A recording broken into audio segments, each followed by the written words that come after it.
Hello everyone and welcome to Mathematics Tutorial 12. This is the third and penultimate tutorial on differentiation. So today I want to just briefly think about how we can differentiate functions that are a bit more complicated than the ones we've seen, that involve a so-called function of a function. Firstly, we'll look at how we can recognize a function of a function. And then hopefully we can see that a function of a function cannot be differentiated very straightforwardly, but fortunately there are a set of rules called, or there is a rule called the chain rule that we can use to differentiate more complex functions such as these.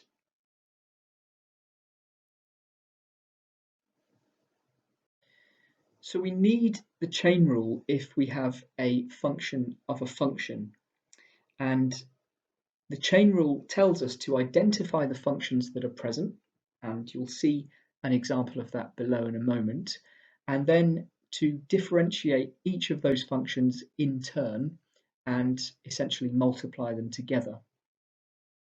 So take a look at the function that we have at the bottom there. It is itself a function of a function.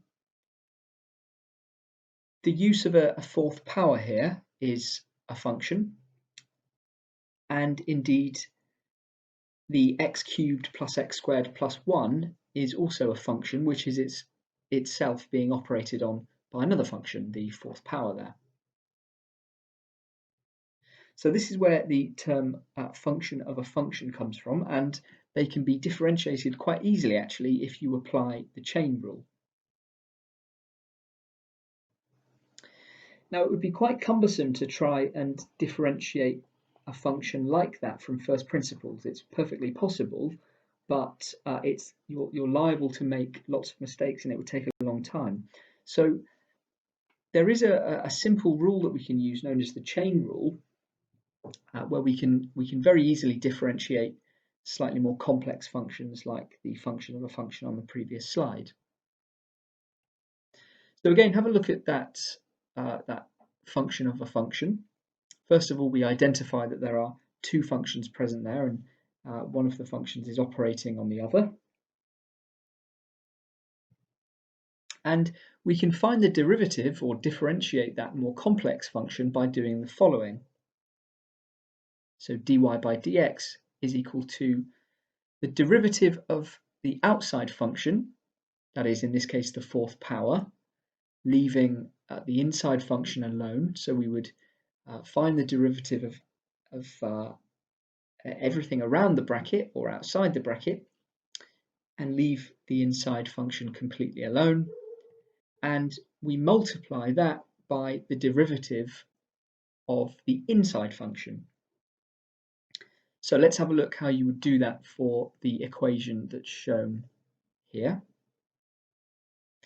First of all, we would want to differentiate around the bracket, so deal with that fourth power. So in this case, we multiply by the power.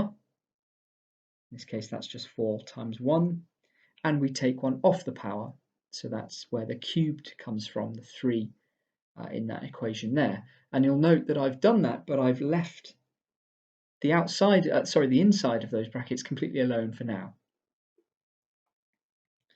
Then the second part of that process is to find the derivative of the inside function, or to multiply this by the bracket differentiated now.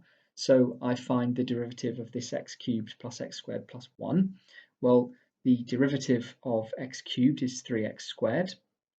The derivative of x squared is 2x, and of course we get rid of the plus 1 because it's a constant.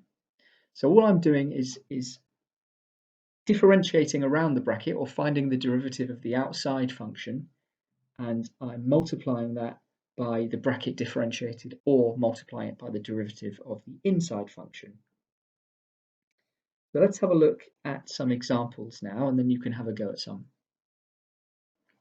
So find the derivative of this function here. Well, the first thing that I'm going to have to do is get rid of that square root, and I'm going to do that by taking the square root equation there and changing it to the power of a half. So you can see that I'm just doing that now. And that now gets the equation into a bit more of a friendly format, a function of a function that we can deal with using the chain rule. So now I want to differentiate around the bracket first of all. So I start by finding the derivative of the outside function. So dy by dx is equal to, well, in order to find the derivative of the outside function, I have to multiply by the power and take one off the power. So 1 times a half is a half. And then I leave everything in the middle of those brackets as is. And I take one off the power in this case. And of course, 1 off a half is minus a half. So I've found the derivative of the outside function. Now I want to multiply that by the bracket differentiated. And of course, I'll have to now find the derivative of the inside function, and the derivative of x is 1, and the derivative of 2x squared is equal to 4x.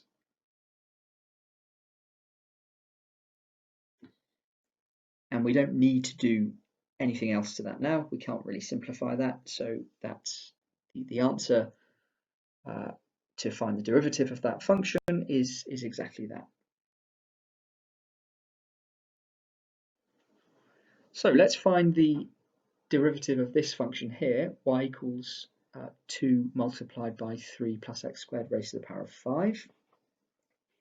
Again, first of all, I want to find the derivative of that outside function. So here I multiply by the power, so that's 2 by 5 is equal to 10. And I leave the middle of the brackets completely alone, or the inside function completely alone. And to finish off finding the derivative of the outside function, I take 1 off the power, so that's raised to the power of 4. Now I want to multiply that by the derivative of the inside function. So the derivative of the derivative of x squared is 2x, and of course 3 is a constant. And I can simplify that slightly by saying that 2x multiplied by 10 is equal to 20x.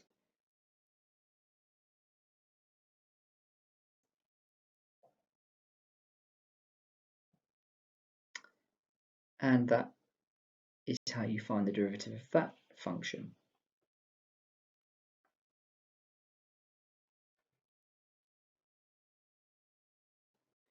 What about this one then? 1 over 5x plus 5 squared.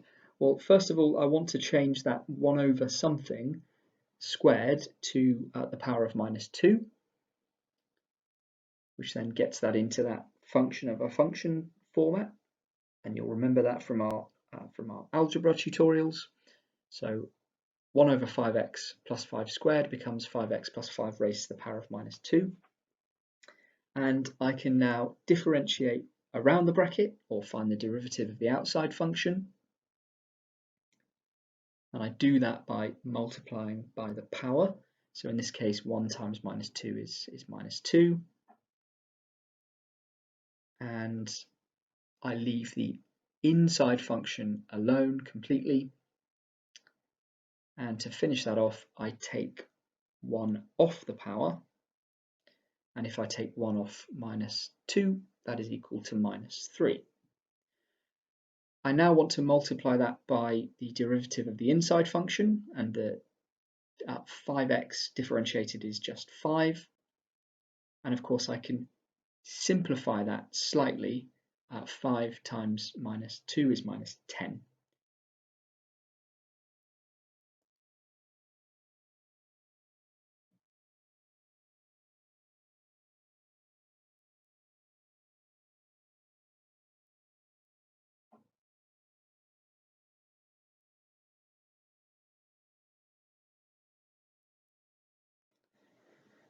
Okay, so pause here for self-test 1. Have a go at differentiating those functions there and applying the chain rule, and I'll go through them in the same manner as I did a moment ago.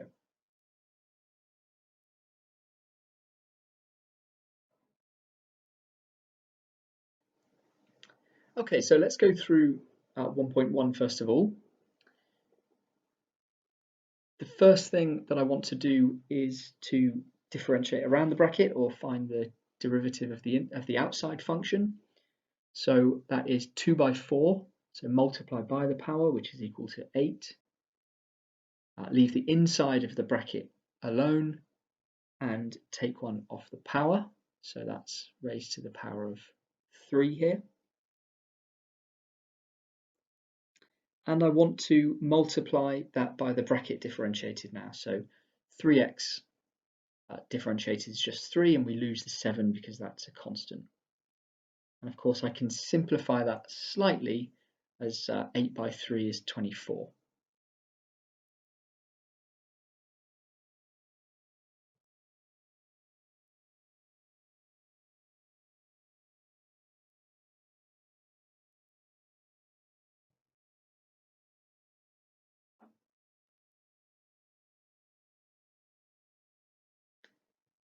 Now on to the bottom example. First of all, I want to differentiate around the bracket, or as I said again, find the derivative of the outside function. And to do that, I multiply by the power. So here, 1 times minus 3 is equal to minus 3. And I leave the inside of that bracket alone completely. So that for now remains as 3 plus x squared.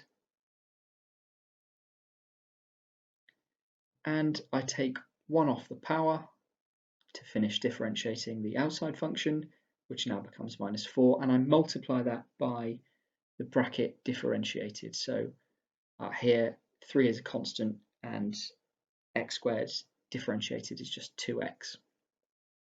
Now you'll see that I can simplify that, so minus 3 times 2x is equal to minus 6x, and that is the answer for 1.2.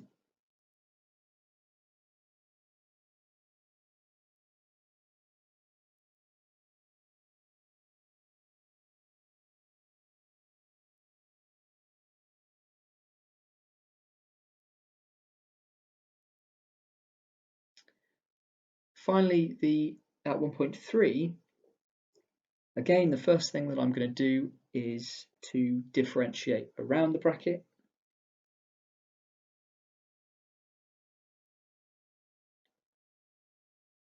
So that is 1 times 3 here is 3. Leave the inside of the bracket alone.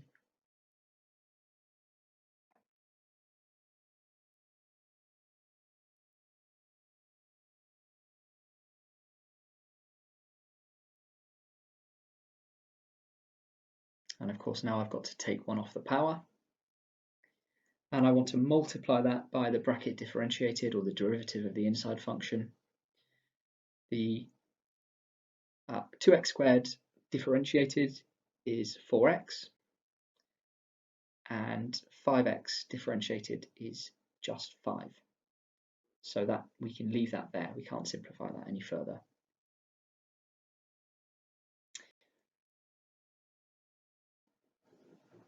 Okay, so that was a brief introduction to the chain rule.